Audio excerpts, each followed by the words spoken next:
माननीय सर्वोच्च न्यायालयाने यापूर्वी ईव्हीएम बद्दल सारे निकाल दिले आहेत, अनेक प्रकरणात निकाल दिले. आताही त्यांना लथाळलेलं आहे की आणि स्पष्ट सांगितलं आयोगाने, सर्वोच्च न्यायालयाने की जेव्हा तुम्ही हरता तेव्हा ईव्हीएम खराब आहे, जेव्हा तुम्ही जिंकता तेव्हा ईव्हीएमचा पूजा करता.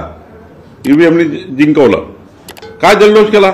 31 खासदार निवडून आले, महाराष्ट्रभर जल्लोष केला त्यांनी. रॅल्याच्या रॅल्या काढल्या, उद्धव ठाकरे साहेबांनी रॅल्या काढल्या पाकिस्तानचा झेंडा घेऊन.